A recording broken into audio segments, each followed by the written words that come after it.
Você já se perguntou até onde vai o amor? Até onde somos capazes de perdoar? Essa é a história de Juliana e Otávio, um casal que todos conheciam desde os tempos de escola. Uma combinação que ninguém entendia, mas que para Juliana fazia todo sentido. E ela era considerada a mais linda da turma. Ele era o seu amigo. Foi o seu primeiro namorado e acabou se tornando o seu primeiro homem. Era a pessoa em quem Juliana mais confiava e amava neste mundo. Ele não era o mais bonito, pelo contrário, era um dos carinhas mais feios do colégio.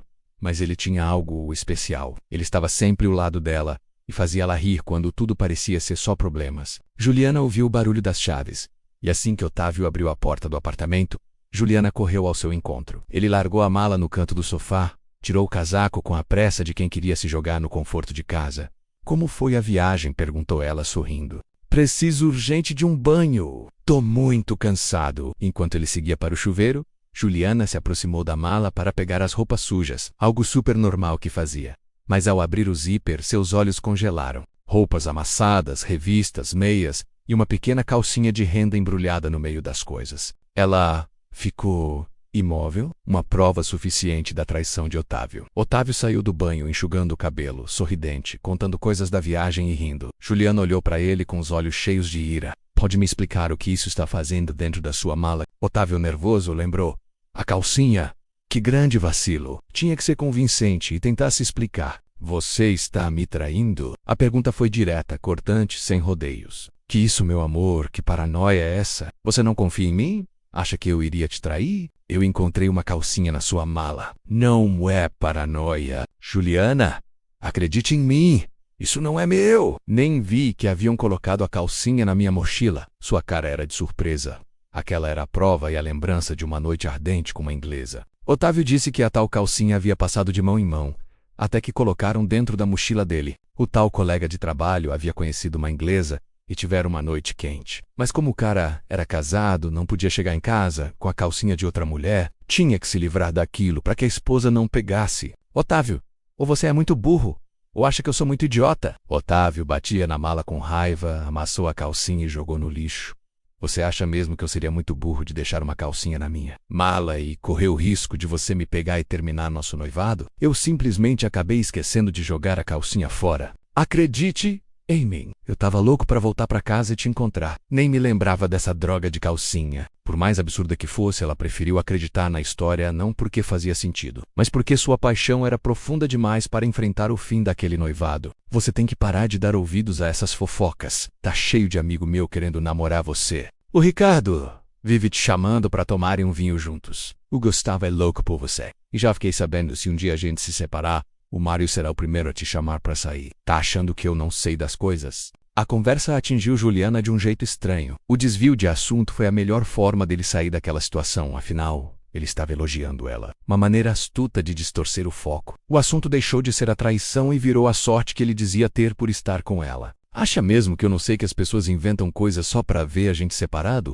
Otávio falava com tanta convicção, com tanta segurança, que o coração dela se confundiu. Queria acreditar. Precisava acreditar. Porque, apesar de tudo, ela o amava. Ainda sonhava com a lua de mel, com o vestido branco, com ele esperando no altar. A vergonha por estar naquela posição crescia por dentro, mas a ideia de perdê-lo parecia ainda maior. Não porque as evidências eram falsas, mas porque o sentimento era verdadeiro demais para ser descartado com facilidade. E ao aceitar aquela versão distorcida, Juliana afastou de vez a intuição, os sinais, a dor que gritava em silêncio. Mais tarde no caderno escreveu: não sei se ele mentiu, mas sei que eu o aceitei. E aceitar, às vezes, dói mais do que ser enganada. Otávio, percebendo o perigo, tratou de ser o noivo mais carinhoso do mundo. Todas as vezes que a desconfiança surgia, ele logo contornava a situação. Dizia ser o homem mais sortudo do mundo, fazendo ela continuar cega e sonhar com um casamento. Otávio era bom de lábia e conseguia enrolar Juliana direitinho.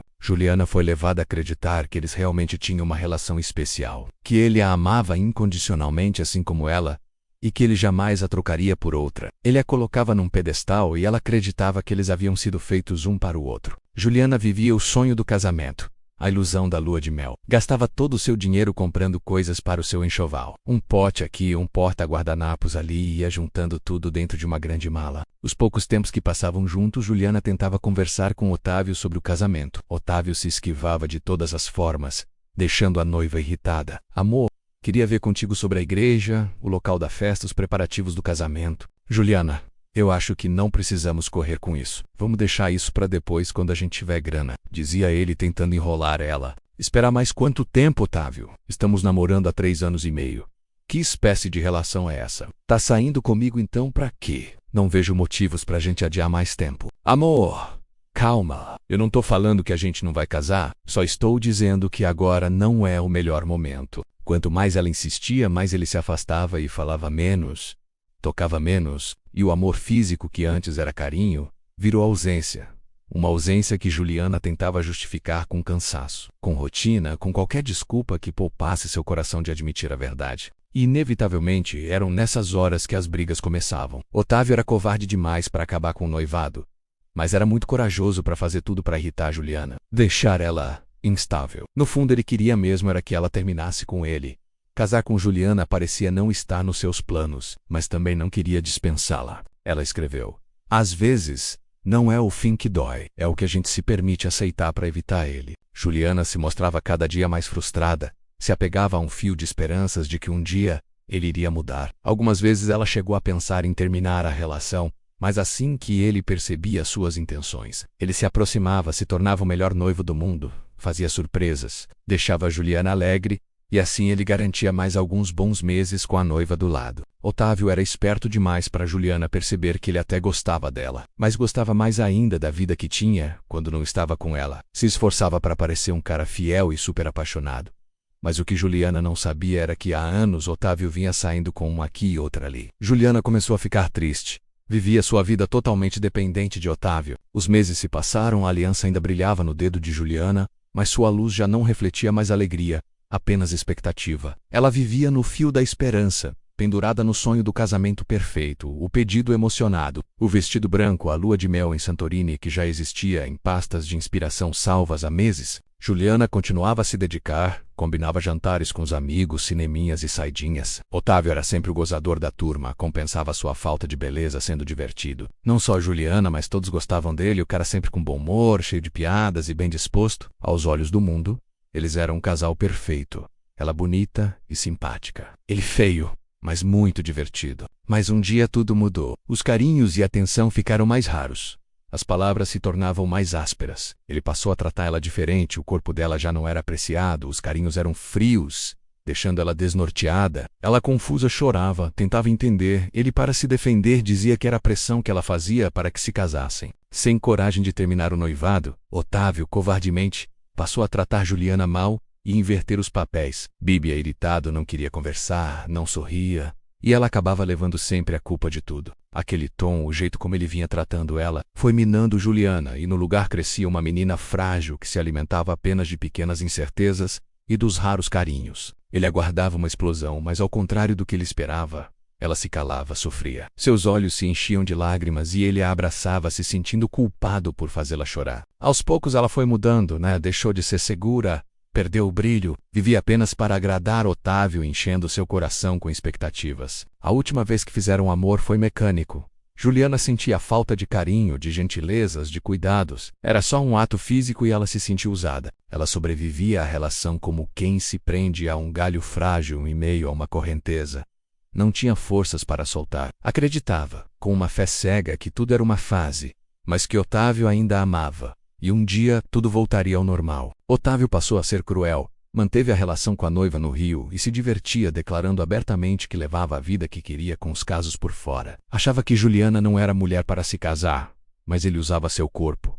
Ela ainda servia para ele se satisfazer. Sua cama nunca estava vazia e Otávio se sentia gigante perto de seus amigos. Mais tarde, no caderno, ela escreveu: ficar por pena é cruel.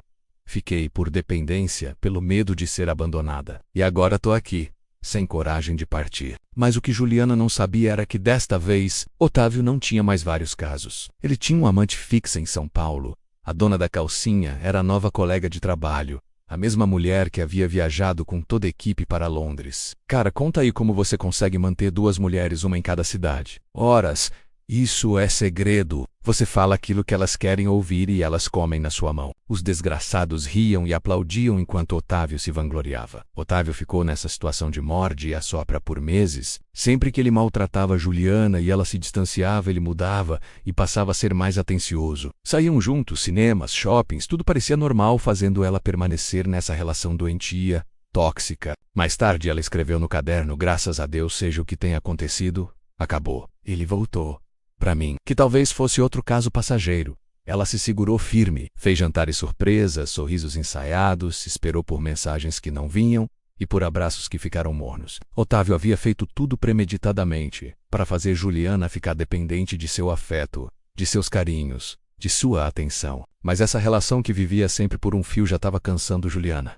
Ela sabia que não resistiria a um término. Ela tentou focar numa vida sem o noivo. Treinava o término do noivado diante do espelho. Tentou sair com outros caras, mas sentia a falta dos toques, dos beijos daquele que havia sido seu primeiro homem. Numa tarde comum, ela se juntou a ele para verem um filme na TV. Ele estava frio, ela o beijava, ele se afastava. E foi então que, cansada de sofrer calada e ser maltratada, despejou o que precisava. O que está acontecendo contigo, Otávio? Era isso, exatamente isso pelo que ele tanto esperava. Nada. Só queria que você fosse sincero.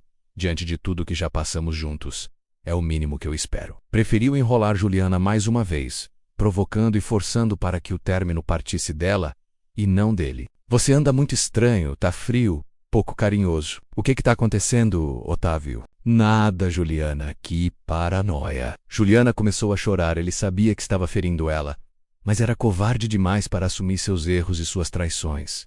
Você tem que parar com isso. Só sabe falar de casamento. Toda hora tá desconfiada que eu ando aprontando. Desse jeito ninguém vai querer namorar com você, ainda mais se casar. Para ela aquilo tinha sido a gota d'água. Não iria mais permitir ser humilhada desse jeito. Ok, vamos terminar. Se é isso que você quer, acabou! Agora era oficial, eles estavam separados. Juliana saiu do prédio de Otávio triste, chorando, tantos anos, tantos planos, tudo por água abaixo. Seu enxoval todo pronto, seus sonhos destruídos, tudo por conta deste verme. Cultivava um amor cego por um homem que ela mesma mal conhecia. Otávio, entretanto, estava finalmente livre para poder assumir a amante para toda a sua família, em postagens públicas. Quando ela soube a verdade através de Paulo, um dos amigos de Otávio, ela ouviu calada, mas o coração se rasgava em choro. Todos já sabiam. Fui totalmente iludida pelo homem que eu acreditei ser o meu melhor amigo, pelo homem que eu acreditei que me amava e que iria se casar comigo. E pior, fui abandonada dentro da história que eu achava que era nossa. As fofocas corriam soltas e um belo dia chegou aos seus ouvidos o que ele nunca teve coragem de contar. A notícia chegou como um punhal discreto. Otávio estava oficialmente com outra. Não era mais uma suspeita. Não era só um flerte. Enquanto Juliana ficava no Rio sozinha, ele já circulava com a amante, saindo para jantares em São Paulo e levando ela para a casa dos seus pais. Somente agora, Juliana sabia os motivos das idas de Otávio para São Paulo com tanta frequência. Os amigos olhavam para Juliana com tristeza. Como ela, tão linda, tão dedicada, é apaixonada por esse ogro, como é que ela ainda acredita nele? Mas ela acreditava, porque quando a gente ama demais, às vezes prefere a ilusão à solidão. Juliana escolheu acreditar não porque as evidências faziam sentido, mas porque a ideia de perder aquele amor parecia assustadora demais. E sabem por que ela acreditou? Não foi pela história em si, mas pelo amor que nutria por ele há tanto tempo. Mas aqui está o ponto crucial da nossa história. Às vezes o amor nos faz aceitar versões que nosso coração sabe que não são verdadeiras. Os sinais estavam todos lá. As viagens frequentes, as ausências prolongadas, o carinho que foi esfriando aos poucos. Juliana estava sentada no canto da sala, ainda com a aliança no dedo. A dor veio com força de cegueira. Ela deixou de comer, de sair, de sorrir. Como é possível? Ela aguardou Otávio ligar para ela por dias, mas o telefone não tocava. Enquanto isso, em São Paulo, Otávio passeava e divulgava pelas redes a nova namorada. As amigas tentaram apresentar Juliana a outros caras, mas Juliana não queria outro, só queria Otávio. E não porque ele era bom. Mais tarde, num dia de chuva, ela escreveu no caderno com mãos trêmulas: "O amor que eu tinha virou veneno, e ainda assim eu bebo. Não porque gosto da dor, mas porque até hoje ela tem seu nome." O tempo passou, mas a cura deixou uma ferida aberta. Juliana acordava, trabalhava, respondia mensagens, mas o seu brilho havia se apagado. Juliana sentiu uma facada no peito, quando amigos em comum disseram que Otávio iria se casar. As lembranças da traição, a falta de carinho, anos se dedicando a alguém que a trocou por outra, fazia a ferida voltar a doer. Enquanto ela remoía essas lembranças dolorosas, Otávio celebrava a vida nova ao lado do seu novo amor. Em casa, no quarto, olhava para a aliança esquecida na caixa, um vestido que ela nunca usou, um caderno cheio de frases que tentavam ser cura. E numa madrugada qualquer, escreveu: "Eu sei que ele não volta, mas adoro essa volta todo dia.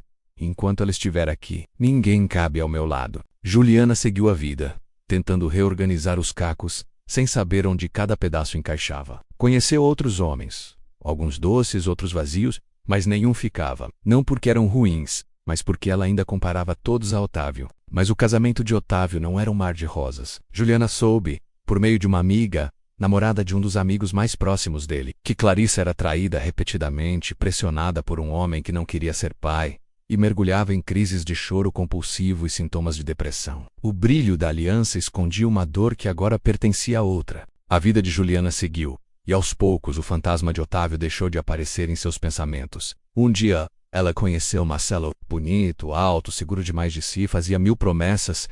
Dizia que seria o marido ideal, o pai de seus filhos. No começo ele a chamava de minha rainha, fazia jantares, viam filmes juntos, passeavam em shoppings e vivia se vangloriando, dizendo que ela tinha muita sorte por ter ele como namorado. Mas logo o encanto virou incômodo. Quando Marcelo sugeriu uma noitada com troca de casais, ela não sabia se chorava ou ria de nervoso. "Você precisa abrir sua mente", disse ele, como quem sugere um restaurante novo. Ela apenas se levantou.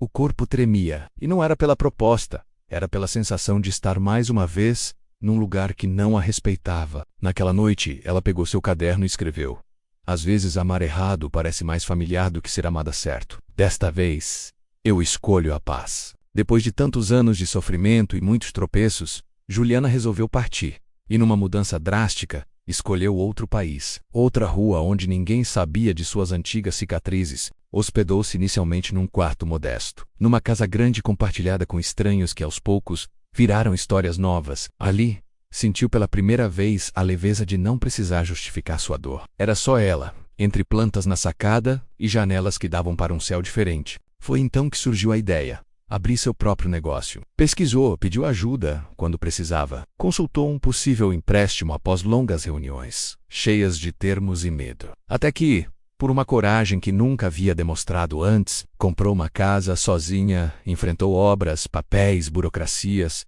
como quem enfrenta o mundo com luvas e coragem improvisada. E ali, entre paredes recém-pintadas, e dormindo num colchão que havia colocado no canto do quarto, a vida finalmente começou a dar uma nova chance. Foi nessa fase que Otávio, por meio de amigos em comum, soube que Juliana estava bem de vida e que brilhava. E um dia, quando abriu seu laptop, viu um e-mail familiar: otavio@gmail.com. Ela congelou, ficou ali olhando por alguns segundos. Pensou em deletar, mas decidiu abrir. E ali ele estava, Otávio. Como sempre, se achando muito esperto, iniciou a mensagem, como se nada tivesse acontecido. Usou o pretexto da amizade, dos bons tempos de colégio e da vontade de conversar como amigos. Revelou que passava um período difícil e havia perdido o emprego. Viu sua vida ruir e teve que mexer no patrimônio guardado para tentar sustentar a esposa e seus 2 filhos. Mandava currículos e estava aguardando respostas. Ele não pediu perdão. Se comportava como um velho amigo, como se todo o sofrimento que havia causado em Juliana não havia sido culpa sua. Então, começou a elogiar a Juliana. Disse que sempre soube que ela era uma pessoa especial, inteligente e muito esforçada. Pediu dicas, informações, queria saber mais sobre a vida dela, onde morava, o que fazia, quando ganhava. Uma náusea invadiu o seu corpo. Voltar a se relacionar com Otávio agora, neste momento em que estava se reerguendo, era muito cruel. Juliana apenas deletou o e-mail e não respondeu. Otávio agora fazia parte de um passado triste e doloroso, e ela não iria deixar esse fantasma voltar à sua vida. No fundo, saber que Otávio passava dificuldades deu um gostinho doce em sua boca. Enfim, alguma justiça havia sido feita por anos de traição, de humilhação, de desgastes, de mentiras, fazendo ela acreditar em sonhos e fantasias que jamais iriam ser concretizadas. Mais tarde, no caderno, agora encapado com couro claro, ela escreveu: "Você fez parte da minha história, mas não cabe na página nova. Amizade exige respeito, e o passado me fez ver que dar tudo para a pessoa que se ama não é garantia que irá receber o mesmo amor em troca. Eu fui uma rolha que servia para tapar um buraco de um vaso até que fosse substituída por um ovo." E aqui terminamos mais uma história. O que começou como um conto sobre dor virou um manifesto sobre sobrevivência, escolha e renascimento. Juliana, que um dia foi a noiva iludida pelo falso amor, repleto de falsas promessas, atravessou mentiras, enganos, perdas e humilhação. Com muita dor, superação e com coragem, construiu uma nova vida e virou uma nova mulher, curada e amadurecida. Otávio ficou onde precisava ficar no passado, porque nem todo mundo merece recomeço. Às vezes perder é livramento. Às vezes ficar é prisão. E sempre quando Deus decide que você merece mais, Ele não apenas tira, Ele liberta. O que podemos aprender com Juliana? Que amor próprio não é negociável. Que às vezes precisamos ter coragem de encarar a verdade, por mais dolorosa que ela seja. Se você já passou por algo parecido ou conhece alguém que está vivendo isso agora, compartilhe essa história. Não se esqueça de se inscrever no canal para mais histórias que nos fazem refletir sobre amor, relacionamentos e autoestima. Ative o sininho para não perder nenhum conteúdo novo. Nos vemos no próximo vídeo.